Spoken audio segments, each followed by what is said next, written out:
ఓం శాంతి. ఫిబ్రవరి 24వ తారీఖు 2025 ప్రాతఃమురళి. ఓం శాంతి. బాబ్దాదా మధువనము. ఈరోజు మధుర మహావాక్యాలు.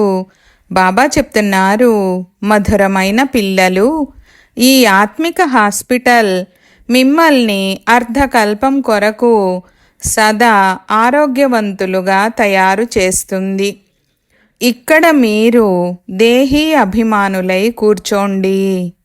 ప్రశ్న: వ్యాపారము మొదలైనవి చేస్తూ కూడా ఏ డైరెక్షన్ బుద్ధిలో గుర్తుండాలి? జవాబు: తండ్రి డైరెక్షన్ ఏమిటంటే, మీరు ఏ సాకారుణ్ణి లేక ఆకారుణ్ణి స్మృతి చెయ్యకండి. ఒక్క తండ్రి స్మృతి ఉన్నట్లయితే వికర్మలు వినాశనమవుతాయి. ఈ విషయంలో ఎవ్వరూ కూడా మాకు తీరిక లేదని అనలేరు. అన్నీ చేస్తూ కూడా స్మృతిలో ఉండవచ్చు. ఓం శాంతి. మధురాతి మధురమైన ఆత్మిక పిల్లలకు తండ్రి యొక్క గుడ్ మార్నింగ్. గుడ్ మార్నింగ్ చెప్పిన తర్వాత పిల్లలకు తండ్రిని స్మృతి చెయ్యండని చెప్పడం జరుగుతుంది. ఓ పతిత పావన, మీరు వచ్చి పావనంగా తయారు చెయ్యండని పిలుస్తారు కూడా. తండ్రి మొట్టమొదటే చెప్తారు, ఆత్మిక తండ్రిని స్మృతి చెయ్యండి. ఆత్మిక తండ్రి అయితే అందరికీ ఒక్కరే. తండ్రిని ఎప్పుడూ సర్వవ్యాపిగా భావించరు. కనుక పిల్లలు ఎంత వీలైతే అంత మొట్టమొదటగా తండ్రిని స్మృతి చెయ్యండి. ఒక్క తండ్రిని తప్ప మరే ఇతర సాకారుణ్ణి లేక ఆకారుణ్ణి స్మృతి చెయ్యకండి. ఇదైతే పూర్తిగా సహజము కదా. మనుషులు మేము బిజీగా ఉంటాము, తీరిక ఉండదని అంటారు. కానీ ఇందులో అయితే తీరిక సదా ఉంటుంది. తండ్రి యుక్తిని తెలియజేస్తున్నారు. తండ్రిని స్మృతి చెయ్యడము ద్వారానే మన పాపాలు భస్మమైపోతాయి. ఇది కూడా మీకు తెలుసు. ముఖ్యమైన విషయము ఇదే.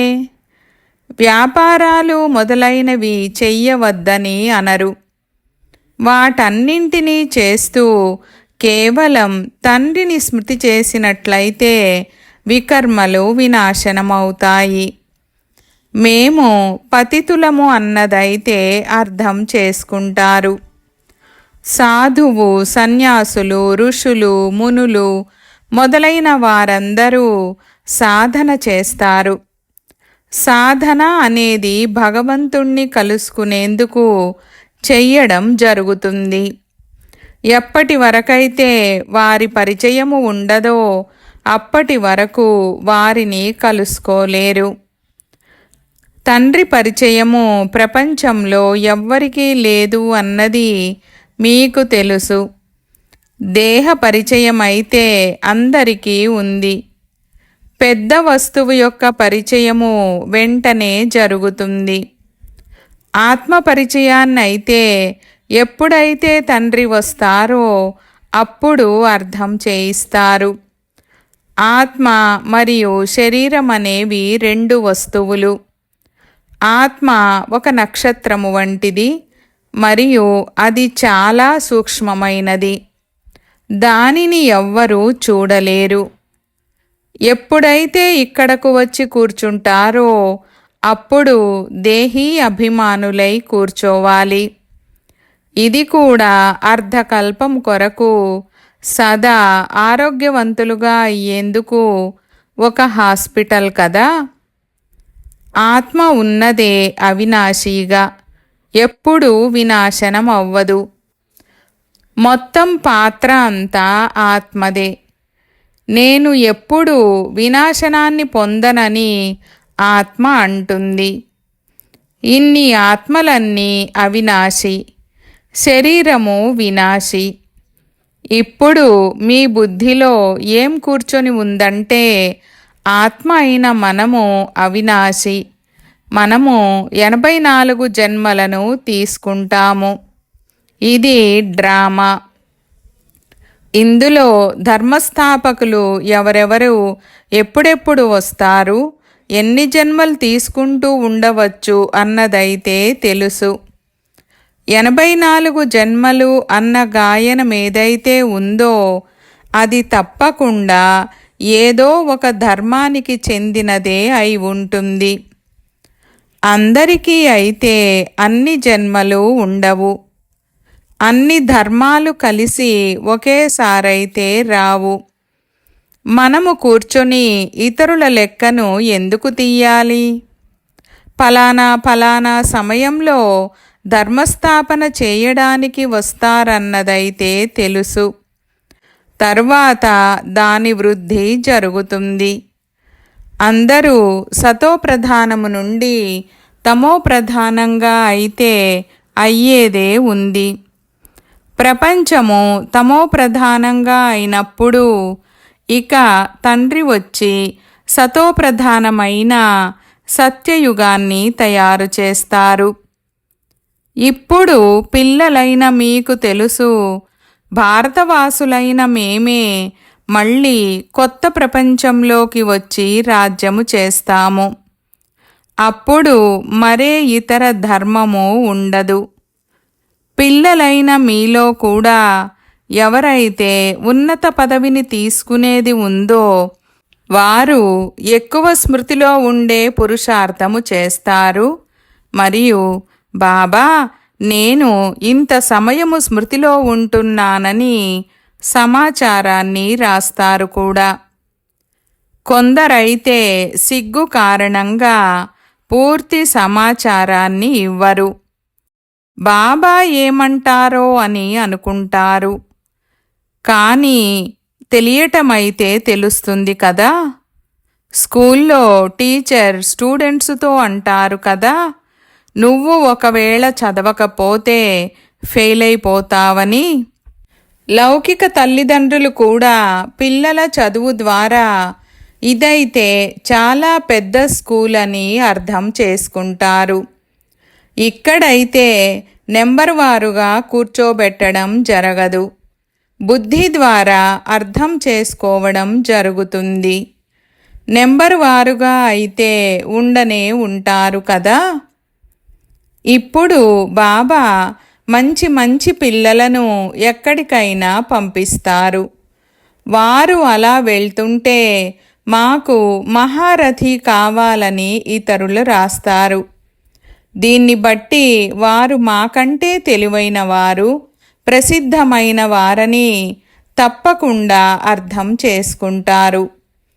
నెంబరు వారుగా అయితే ఉంటారు కదా. ప్రదర్శనీలో కూడా అనేక రకాల వారు వస్తారు. కనుక గమనించేందుకు గైడ్స్ కూడా నిలబడి ఉండాలి. వీరు ఎటువంటి వ్యక్తి అన్నది రిసీవ్ చేసుకునే వారికైతే తెలుస్తుంది. కనుక వీరికి నువ్వు అర్థం చేయించు అని వారికి సూచన ఇవ్వాలి. First grade, second grade, third grade అందరూ ఉన్నారు అన్నది మీరు కూడా అర్థం చేసుకోగలరు. ఇక్కడైతే అందరి సేవను చెయ్యాల్సిందే. ఎవరైనా పెద్ద వ్యక్తి ఉన్నట్లయితే తప్పకుండా ఆ పెద్ద వ్యక్తికైతే అందరూ మర్యాద చేస్తారు. ఇది నియమము. తండ్రి లేక టీచర్ క్లాసులో పిల్లల మహిమను చేస్తారు. ఇది కూడా చాలా గొప్ప పాలన. పేరును ప్రసిద్ధము చేసే పిల్లలకు మహిమ చెయ్యడం మరియు మర్యాద చెయ్యడం జరుగుతుంది. వీరు ఫలానా ధనవంతులు, ధార్మిక మనస్కులని ఇలా అనడం కూడా మర్యాద చెయ్యడమే కదా. ఉన్నతోన్నతమైన వారు భగవంతుడని ఇప్పుడు మీకు తెలుసు. తప్పకుండా వారు ఉన్నతోన్నతమైన వారని అంటారు కూడా. కానీ వారి జీవిత చరిత్రను చెప్పండని అడిగితే వారు సర్వవ్యాపి అని అనేస్తారు. ఇక అంతే, ఒక్కసారిగా కిందకు తోసేస్తారు.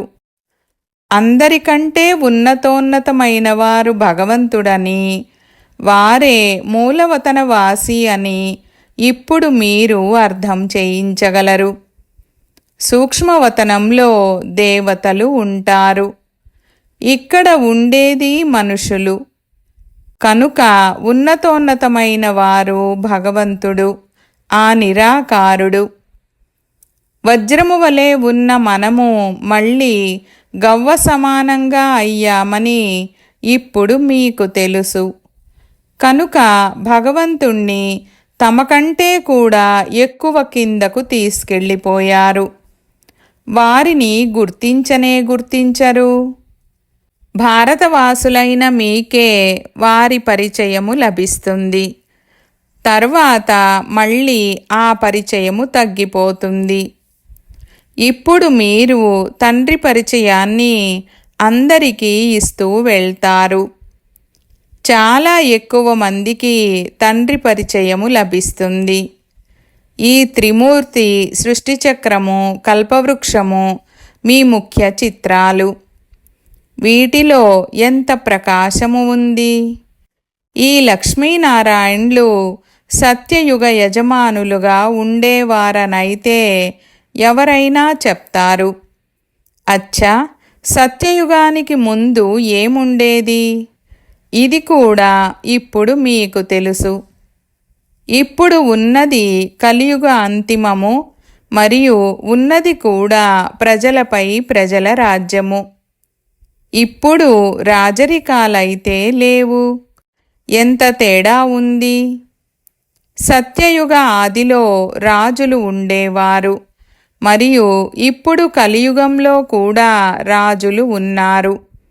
వారు ఎవ్వరూ పావనంగా లేకపోయినా కూడా డబ్బులిచ్చైనా సరే టైటిల్ తీసుకుంటారు. మహారాజులైతే ఎవ్వరూ లేరు, టైటిల్ను కొనుక్కుంటారు. ఉదాహరణకు పటియాలా మహారాజు, జోధ్పూర్ మహారాజు, బికనేర్ మహారాజు, ఇలా పేరైతే తీసుకుంటారు కదా. ఈ పేరు అవినాశీగా నడుస్తూ వస్తుంది. మొదట పవిత్ర మహారాజులు ఉండేవారు. ఇప్పుడు అపవిత్ర మహారాజులు ఉన్నారు. ఈ పదాలు కొనసాగుతూ ఉంటాయి. ఈ లక్ష్మీనారాయణుల గురించి వీరు సత్యయుగ యజమానులుగా ఉండేవారని అంటారు. రాజ్యాన్ని ఎవరు తీసుకున్నారు? రాజ్యస్థాపన ఎలా జరుగుతుందనేది ఇప్పుడు మీకు తెలుసు. తండ్రి అంటారు, నేను ఇప్పుడు మిమ్మల్ని 21 జన్మల కొరకు చదివిస్తాను. వారైతే చదువుకుని ఈ జన్మలోనే బ్యారిస్టర్ మొదలైన వారిగా అవుతారు. మీరిప్పుడు చదువుకొని భవిష్య మహారాజు, మహారాణిగా అవుతారు. డ్రామా ప్లాన్ అనుసారముగా కొత్త ప్రపంచ స్థాపన జరుగుతూ ఉంది. ఇప్పుడు ఉన్నది పాత ప్రపంచము. ఇక్కడ ఎంత మంచి మంచి పెద్ద మహళ్ళు ఉన్నా కానీ వజ్రవైఢూర్యాలతో పొదగబడిన మహళ్లను తయారు చేసేందుకైతే ఎవ్వరిలోనూ శక్తి లేదు.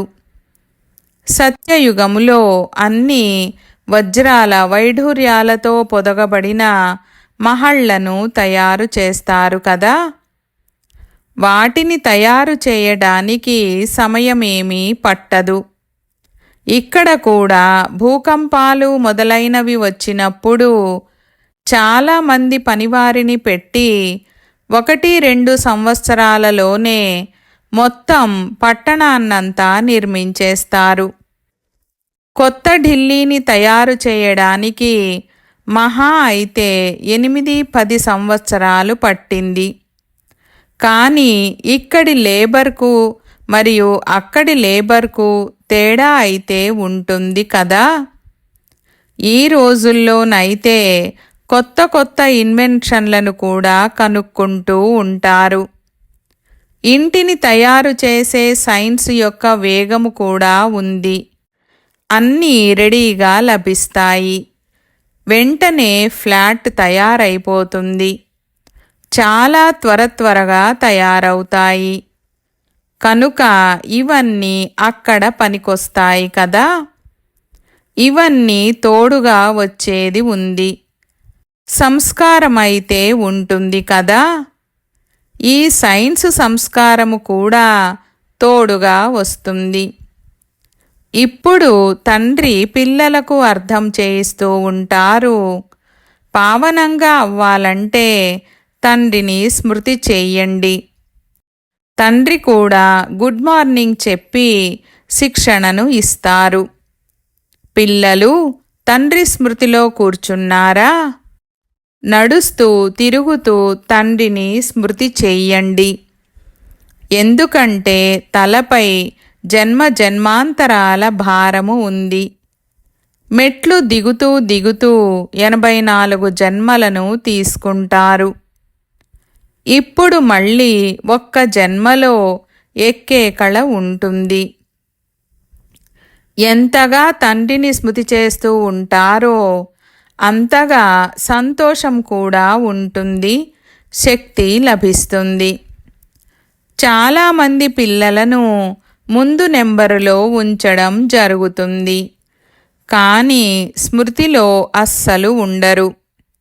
జ్ఞానములో తీక్షణంగా ఉన్నా కానీ స్మృతి యాత్ర లేదు. తండ్రి అయితే పిల్లల మహిమను చేస్తారు. వీరు కూడా నెంబర్ 1లో ఉన్నారు అంటే తప్పకుండా శ్రమ కూడా చేస్తూ ఉంటారు కదా. శివబాబా అర్థం చేయిస్తారని మీరు ఎల్లప్పుడూ భావించినట్లయితే బుద్ధియోగము అక్కడ జోడింపబడి ఉంటుంది. వీరు కూడా నేర్చుకుంటూ ఉండవచ్చు కదా. అయినా కానీ బాబాను స్మృతి చెయ్యండని చెప్తారు. ఎవరికైనా అర్థం చేయించేందుకు చిత్రాలు ఉన్నాయి. భగవంతుడని నిరాకారుణ్ణే అనడం జరుగుతుంది. వారు వచ్చి శరీరాన్ని ధారణ చేస్తారు. ఒక్క భగవంతుని పిల్లలైన ఆత్మలందరూ పరస్పరం సోదరులు. ఇప్పుడు ఈ శరీరంలో విరాజమానులై ఉన్నారు. అందరూ అకాలమూర్తులు. ఇది అకాలమూర్తి యొక్క సింహాసనము. అకాల సింహాసనం అనేది వేరే ఏదో ప్రత్యేకమైన వస్తువు కాదు. ఇది అకాలమూర్తి యొక్క సింహాసనము. భృకుటి మధ్యలో ఆత్మ విరాజమానమై ఉంటుంది. దీనినే అకాల సింహాసనమని అంటారు. అకాలమూర్తి యొక్క అకాల సింహాసనము. ఆత్మలందరూ అకాలమూర్తులు. ఎంతటి అతి సూక్ష్మమైనవారు. తండ్రి అయితే నిరాకారుడు. వారు తమదంటూ సింహాసనాన్ని ఎక్కడి నుండి తీసుకువస్తారు? తండ్రి అంటారు, నాది కూడా ఈ సింహాసనమే. నేను వచ్చి ఈ సింహాసనాన్ని లోన్గా తీసుకుంటాను. బ్రహ్మ యొక్క సాధారణ వృద్ధ తనువులో అకాల సింహాసనముపై వచ్చి కూర్చుంటాను. అందరి ఆత్మలకు ఇది సింహాసనమని ఇప్పుడు మీకు తెలిసిపోయింది. మనుషుల విషయమే మాట్లాడడం జరుగుతుంది, జంతువుల విషయము కాదు. మొదట మనుషులెవరైతే జంతువుల కంటే కూడా అధ్వాన్నంగా అయిపోయారో వారే బాగుపడాలి. ఎవరైనా జంతువుల గురించి అడిగినట్లయితే వారికి ముందు మిమ్మల్ని మీరు బాగు చేసుకోండి అని చెప్పండి. సత్యయుగంలోనైతే జంతువులు కూడా చాలా మంచిగా ఫస్ట్ క్లాస్గా ఉంటాయి. చెత్త మొదలైనవేవి ఉండవు. రాజుల మహళ్లలో పావురాళ్ళు మొదలైన వాటి చెత్త ఉన్నట్లయితే దండన విధిస్తారు. కొంచెము కూడా చెత్త ఉండదు. అక్కడ చాలా జాగ్రత్త ఉంటుంది.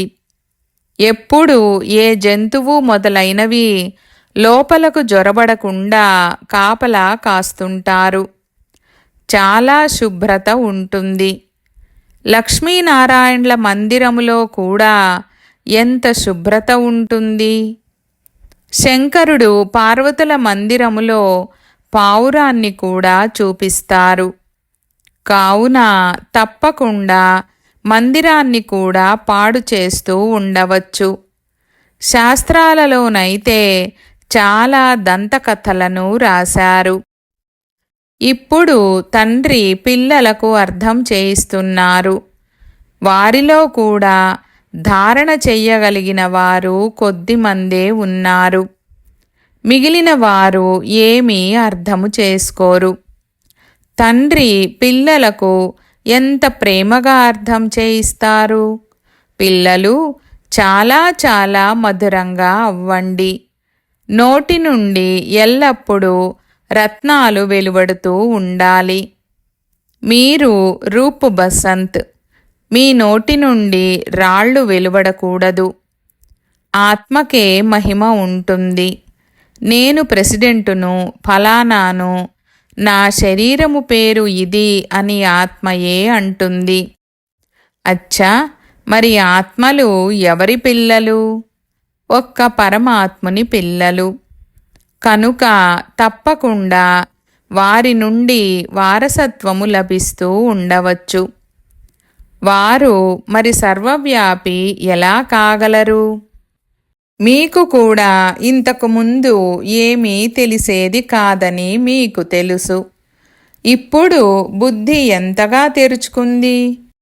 మీరు ఏ మందిరంలోకి వెళ్ళినా కానీ ఇవన్నీ అసత్యమైన చిత్రాలని భావిస్తారు.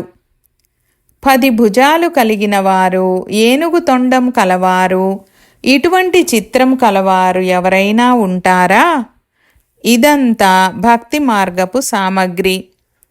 వాస్తవానికి భక్తి అనేది ఒక్క శివబాబాకే జరగాలి. వారు సర్వుల సద్గతి దాత. ఈ లక్ష్మీనారాయణులు కూడా 84 జన్మలు తీసుకుంటారన్నది మీ బుద్ధిలో ఉంది. మళ్ళీ ఉన్నతోన్నతుడైన తండ్రే వచ్చి అందరికీ సద్గతిని ఇస్తారు. వారికంటే పెద్దవారు మరెవ్వరూ లేరు. ఈ జ్ఞాన విషయాలను మీలో కూడా నెంబరు వారుగా ధారణ చేయగలరు. ధారణ చెయ్యలేకపోతే ఇక దేనికి పనికొస్తారు?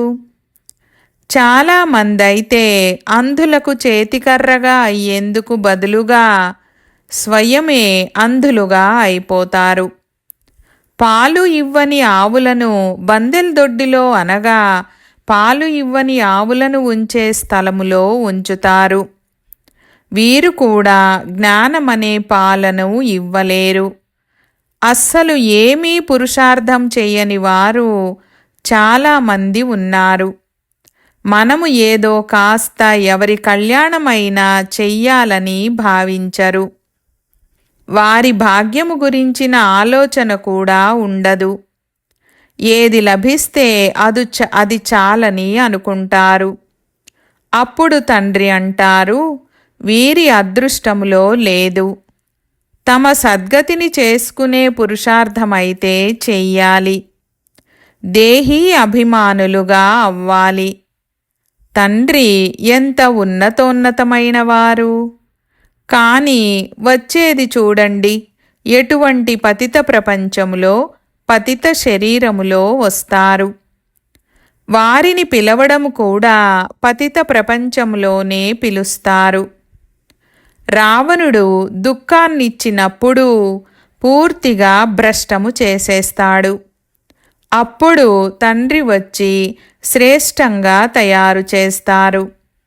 ఎవరైతే మంచి పురుషార్థము చేస్తారో వారు రాజు రాణిగా అవుతారు.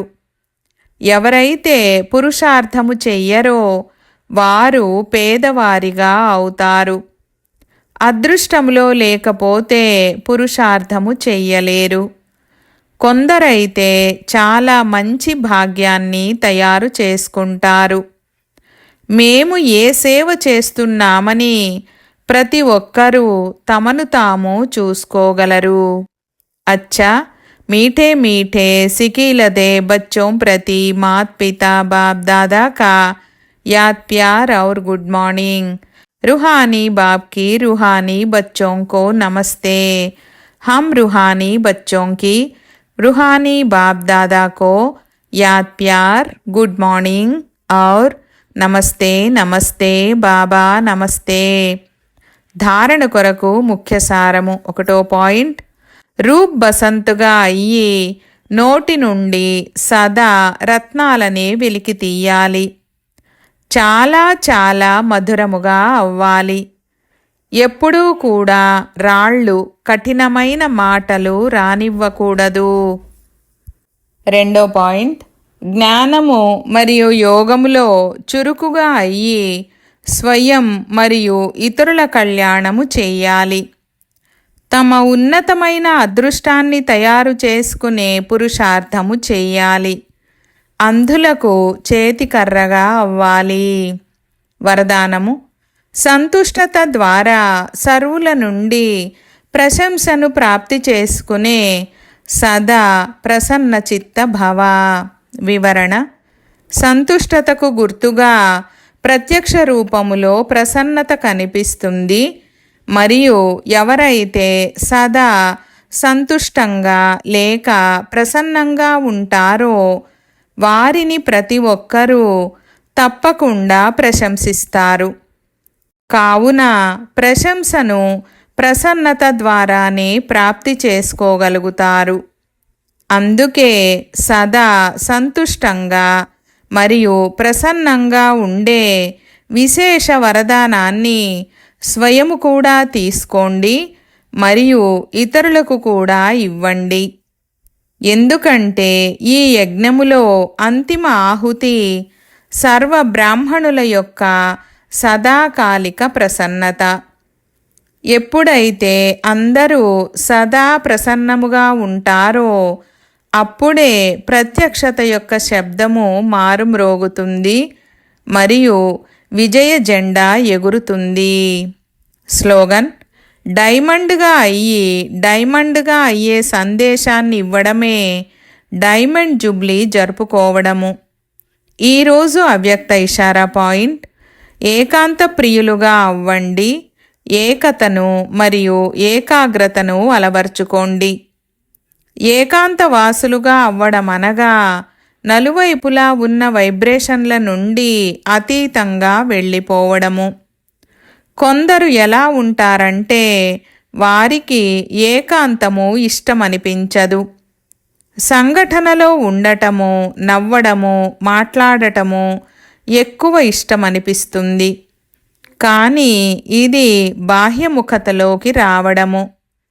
ఇప్పుడు స్వయాన్ని ఏకాంతవాసిగా చేసుకోండి, అనగా సర్వ ఆకర్షణల వైబ్రేషన్ల నుండి అంతర్ముఖులుగా అవ్వండి.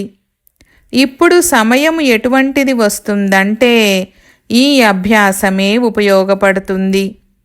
ఒకవేళ బయటి ఆకర్షణలకు వశీభూతమయ్యే అభ్యాసము ఉన్నట్లయితే సమయానికి అది మోసం చేస్తుంది. ఓం శాంతి.